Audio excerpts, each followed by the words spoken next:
Did you cover Biden's response to his poll numbers? No, we're just about to. We're just about to. Where is that? Oh, okay, I put it right here. I put that in my hot spot. Mr. President, what's your message to Democrats who don't want you to run again? They want me to run. 2/3 say they Read don't. the polls. Read the polls, Jack. You guys are all the same.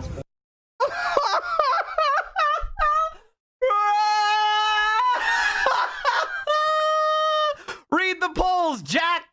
You're all the same. I'm air quality in Washington is 12 out of 100. First of all, it's not out of 100. I don't know where you got out of 100. See, in Pennsylvania, we know that the air quality meter goes way higher than 100. 100 is when it's unhealthy. It goes way higher than that. 100 is when you shouldn't go outside. That poll showed that 92. 52 is bad. 52 is not good. It's like marginal not good. 42 is like also not good, but it's, you know, you probably won't notice anything. All right, let's watch Biden again. I'm sorry, I want to enjoy this.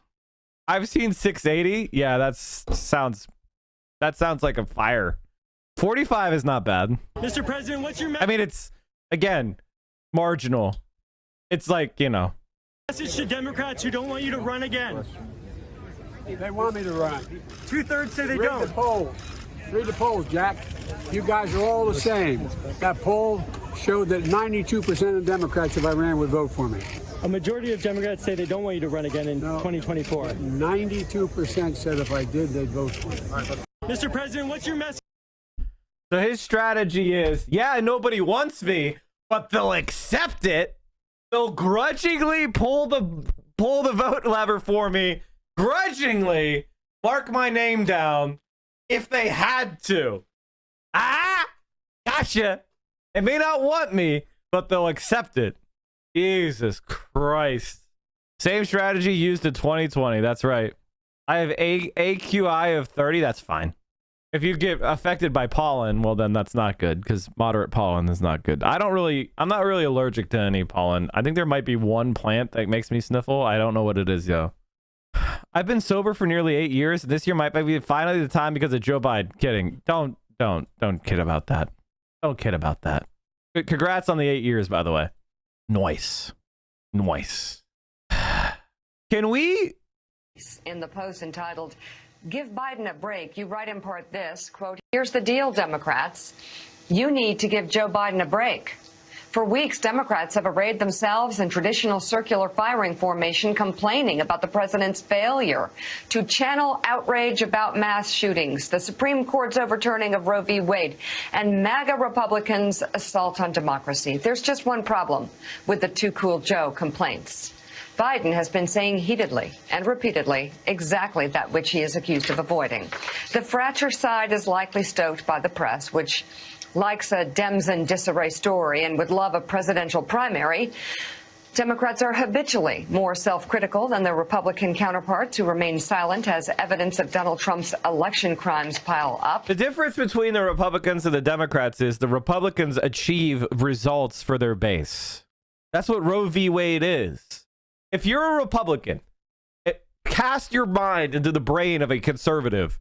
Are you not pleased with Donald Trump? On your own ideological grounds, are you not pleased with Donald Trump? 3 radical right-wing Supreme Court justices overturning Roe v. Wade, a 50-year-old precedent. Massive tax cuts on the rich. Massive deregulation. Tightening of the border. Getting rid of the Iran nuclear deal. What exactly are you mad about if you're a conservative with Donald Trump? The Republican Party delivers time and time and time again. And Shane just says something which I think is a fucking fact. Mitch McConnell is one of the most successful politicians in history. Mitch McConnell, when faced with a mega landslide against his party, manipulated, marshaled, and controlled his party with utter surety and completely obstructed. He developed new tactics and employed them, and nothing got done by the Democrats of note.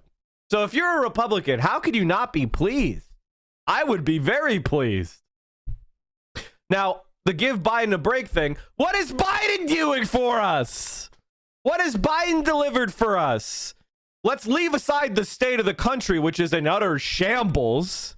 A warmongering foreign policy that has led us to a disastrous war in Europe. 2 genocides, one in Afghanistan, one in Yemen.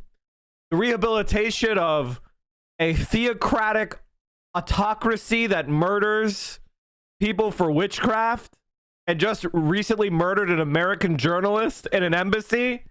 Continued horrific sanctions on Venezuela and Cuba, alienating us from Mexico, Colombia, Chile, Bolivia, losing American prestige and power in every part of the globe, destroying our fucking global economy, persecuting a thoughtless war in Ukraine, killing hundreds of Ukrainians a day, empowering. I mean, like, what the fuck are you doing, Joe? What are your successes? I see nothing but L's. Quite frankly, I don't have one thing I can point to and say, wow, Joe Biden really did that.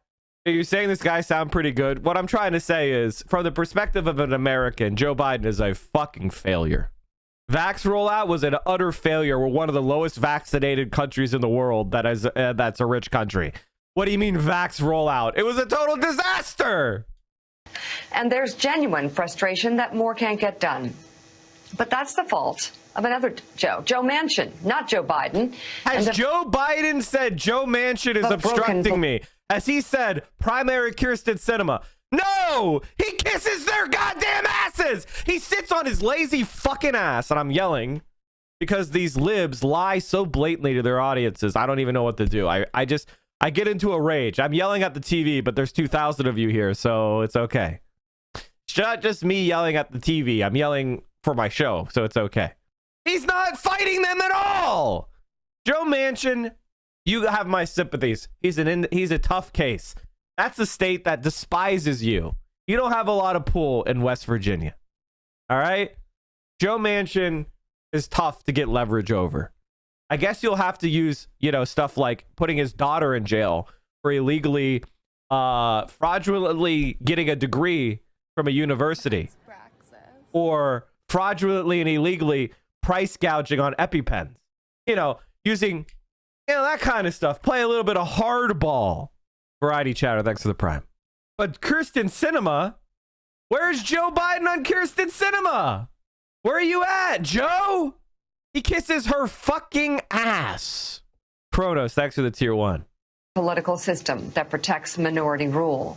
It's fair for Democrats to ask whether in 2024 they should renominate a man in his 82nd year, but this Goldilocks tale about Biden's too hot and too cold rhetoric. I don't know about you, chat, but I don't give a shit about Joe Biden's rhetoric. When Joe Biden and the Democrats had a fucking possibility of passing something interesting in the Build Back Better bill, I was in favor of them, no matter how dog shit Joe Biden is in front of a camera, and he is bad. But if you think Joe Biden is unpopular because he's not good in front of a camera, you're a liar. Needs to be put to bed. So Dana, there are some poll numbers that back up the complaints as well. I tend to agree with you, especially on the world stage. Joe Biden has done a lot to stabilize what needed stabilizing. What? We've got a far right ascendant in Japan. Which is going to lead to a greater conflict between South Korea and Japan, who's going to push away countries like Vietnam. Europe has a devastating war killing thousands of fucking people. What are you talking about? The euro is crashing. The euro is now worth basically $1. Yesterday it was at pure parity of $1 equals a euro. That's a collapse. This is the lowest the euro has been in what, decades? So it's more clear. Look at this. You have to go back to what? When the euro, this is the lowest the euro's been. When did the euro get, I don't know what this shit is before 2000, because I'm pretty sure the euro, I don't know what this chart is, 1 January 1999. So I don't know what the fuck this shit is in 90 and 90. What, I don't know what this is. This is a made up number. What is this? Euro wasn't even a thing. Basically the euro, this is the lowest the euro has been since what, 2002? It existed as bank-to-bank notes prior to becoming a circulating currency. Okay, thank you, Just Prom. That explains it. But this shit is weird.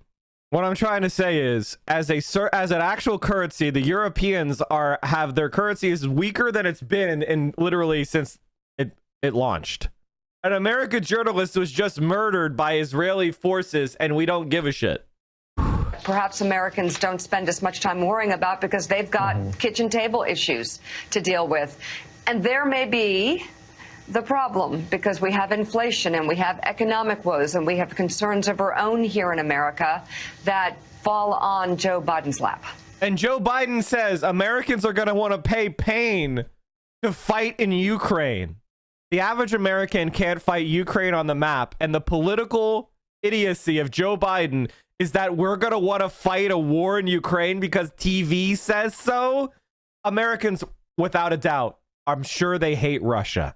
I'm sure they think Russia is some sort of evil, violent, evil force in the world. The media has successfully generated that belief. Good job. Made Americans hate something. Wow, that was hard.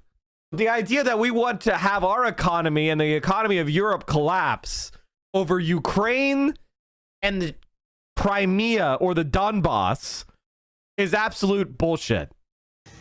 Yeah, I mean, let's be clear. His poll numbers are low because Americans, it's costing them a fortune to fill up their gas tanks because they're looking at inflation. They're looking at the general misery of the world and the country right now. His poll numbers aren't low because he's not being more forceful or meeting the moment on gun violence or abortion or the other issues at hand here. And I think that's what's happening. I think you understand that inflation isn't just something that happens to the president of the United States, right? He understands that he controls a global hegemon that is purposely keeping Iranian and Venezuelan oil off the market to cause suffering in those countries so that they want to cause economic devastation to millions upon millions of people so they rise up, I guess, against their government. He is willfully sanctioning and prosecuting a war against Russia as opposed to seeking peace. Quite frankly, the war in Ukraine has there's no compelling American or European or NATO interest at play here. It's just not. It's just not.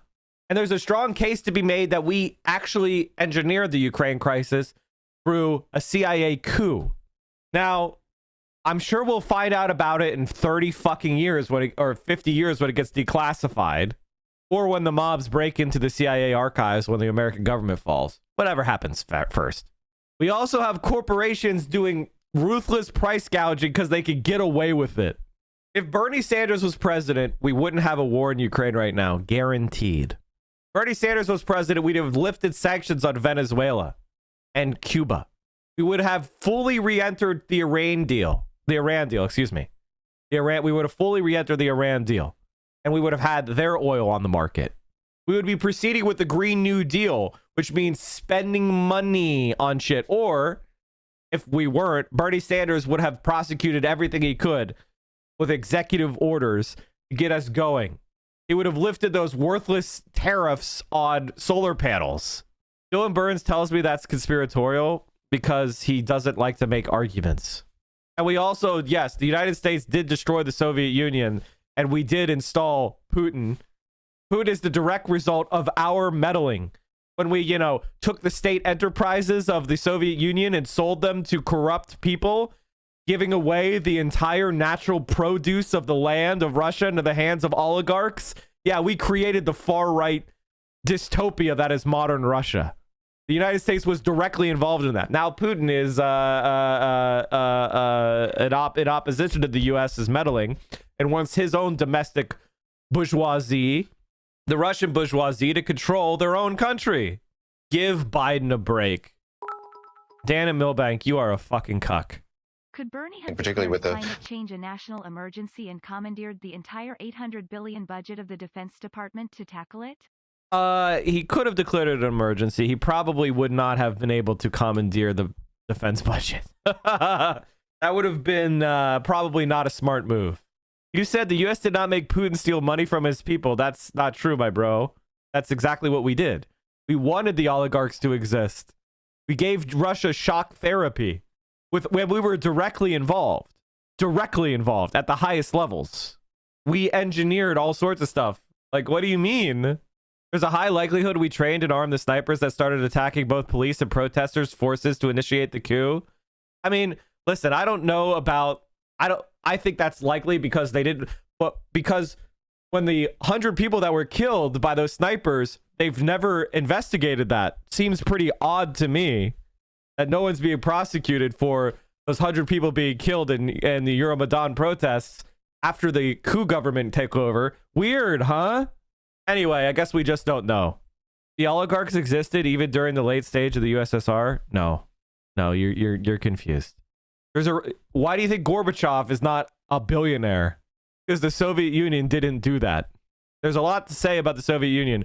They absolutely didn't steal the money and put it in their own personal pockets.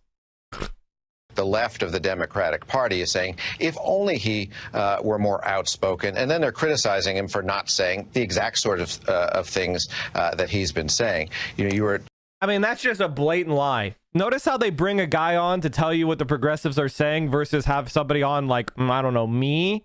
If I was on MSNBC, I'll tell you exactly what my criticisms of Joe Biden are, including my foreign policy criticisms of them and the exact results that we would get. Can someone explain to me what exactly we're doing, what we're gaining by sanctioning Venezuela? Just go on. Someone explain to me what we're gaining by sanctioning Venezuela. Talking a couple of moments ago about my friend Mark Leibovich's new book about the slavish devotion the Republicans have had to Trump. The Democrats have the opposite problem. It's just this perpetual circular firing squad. Political help to Yeltsin when the communists were about to win the election. Oh yeah, everybody knows that. Thank you for the reminder. Thanks for 34 months. We're not going to go down a fucking rabbit hole of Yeltsin shit, but everybody knows that America. It was a front page story on Newsweek that the Americans rushed to help Yeltsin. We're gaining profits for our oil industry by sanctioning Venezuela. Oh, I'm sorry. Does America own an oil company? Is there a state-owned oil company? I must have missed it. And they're weakening Biden in the process of trying to demand that he deserves to be weakened because he shouldn't be fucking president. Be something other than what is possible in this moment. Worthless. Here's a op-ed in the New York Times that I saw, which is just incredible, and it made me happy. So I'm going to read it because this is a feel-good story for me. Michelle Goldberg is saying what everybody thinks. This is telling it how it is. This is actually telling it how it is. I can't help feeling very sorry for Joe Biden. He's wanted to be president for most of his life, first running 34 years ago. Had his son Beau not died in 2015, Biden might have entered the Democratic primary then. As vice president, he would have been a favorite and likely would have beaten Donald Trump. No, he wouldn't have. Hillary Clinton had the entire Democratic machine behind her, which is why he didn't run, because he's a fucking worthless, lazy piece of shit. He would have lost. If Joe Biden had entered the race, Bernie Sanders would have won the primary, because the moderate vote would have been split. By the time he finally achieved the office he longed for, he was far past his prime. Trump had left the country in ruins, its institutions collapsing, much of the population gripped by furious delusions, and millions traumatized by the pandemic. Biden was elected to bring back a normality that now appears to be gone for good. He also botched the pandemic. Many of the crises driving down Biden's approval numbers are not his fault. If 8.6% inflation were due to his policies, then it's hard to see why the rate is even higher at Britain or why it's 7.9% in Germany. I'll explain it to you. Because the United States of America is the global hegemon, and we are enforcing brutal sanctions on multiple oil-producing countries, choking the world of energy. Britain can't change that policy. The mulish attachment to the filibuster by Senators Joe Manchin and Kyrsten Sinema makes most legislation impossible. Even if Biden had more activist inclinations, there's not much he could do about the Supreme Court's cruel reversal of Roe v. Wade, or the increasing tempo of massacres that punctuate American life. Both of those are wrong, of course. Of course. He could use his authority and the ATF to introduce all sorts of fucking regulations. Bury gun dealers and gun manufacturers and regulations, number one. Number two, he could open up abortion clinics on federal land. or lease land on federal property on federal lands to private organizations to carry out abortions. Do something. Even if Biden had more activist inclinations, there's not much he could do about the Supreme Court's cruel reversal of Roe v. Wade or the increasing tempo of massacres that punctuate American life. Nevertheless, I hope he doesn't run again because he's too old. Now, I didn't want Biden to be the nominee for the Democratic in 2020, partly for ideological reasons, but even more because he seemed to be too worn out and unfocused. In retrospect, however, given the way Republicans outperformed expectation, Biden may have been the only one of the major candidates who could have beaten Trump. Or maybe Biden was a fucking loser that drove down interest in the Democrats. Voters showed no appetite for sweeping progressive change. What? This article sucks. So I recognize that I could be wrong, that I make a similar argument today, but the presidency ages even young men, and Biden is far from young. A country is in as much trouble as ours needs a leader vigorous enough to inspire confidence. 64% of Democrats want a different presidential nominee in 2024. Those Democrats cite Biden's age. I mean, isn't John Fetterman just disproving all of this shit? I know who Michelle Goldberg is, yeah. Isn't John Fetterman utterly smashing this argument? He's raising money like crazy. He's kicking the shit out of Donald Trump's pick, Dr. Oz. He's doing sustained outreach to the left while at the same time keeping support of MSNBC libs. He smashed K-Hive to smither fucking reams. They don't even know what to do about John Fetterman. They bent the goddamn knee to John Fetterman. He ass whooped the Democratic establishment so hard their heads spun. Their concern isn't surprising. Biden has always been given to gaffes and malappropriatisms, but there is painful suspense in watching him speak now, like seeing someone wobble on a tightrope. Some of his misspeaking can be explained by the stutter he overcame as a child, but not all. His staff often seem to be keeping him out of view. He's participated in fewer than half as many news conferences or interviews as recent predecessors. Certainly, there's something nice about a president who doesn't torment the country with his vampiric thirst for attention. Fuck you. Fuck you, Lib. Worthless. Worthless statement. I want my president to lead. Jesus Christ. And by most accounts, Biden is still sharp and engaged in performing the behind-the-scenes duties of his office. Actually, he's being said that he's extremely lazy. What I'm hearing is that he's extremely lazy and doesn't do anything. He doesn't even... Trump at least went golfing. What does Biden do? But by receding so far into the background, he forfeits the ability to set the public agenda. You can't spin away a bad economy, but you can draw attention to its bright spot.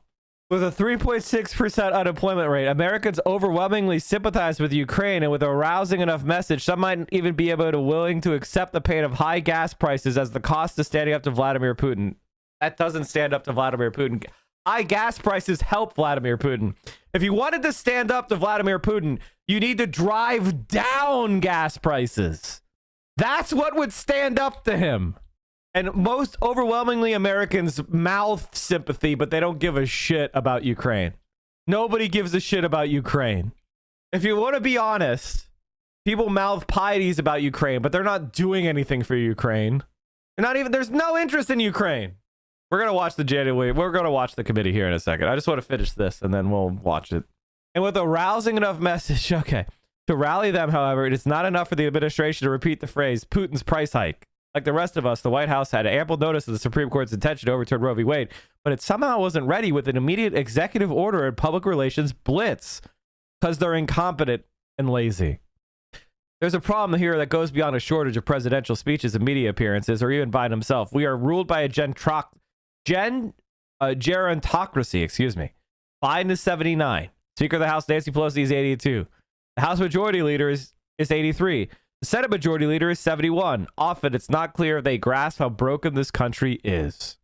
They built their careers on institutions that worked, more or less, and they seem to expect them to start working again.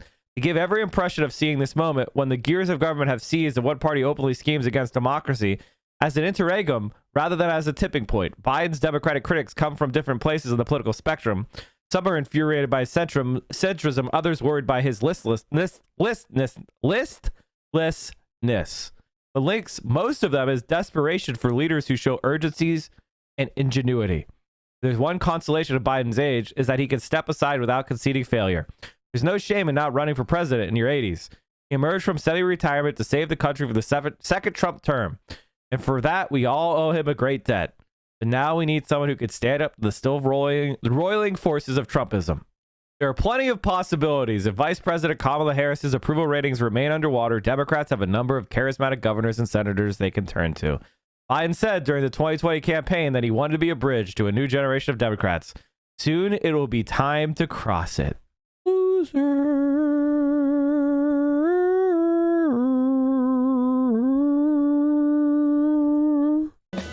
Are you watching the stream unsubbed? You're making income inequality worse. You are doing anti-praxis. We are the only Twitch stream that will not accept scam advertisers, and I will never fuck you over by selling you crap.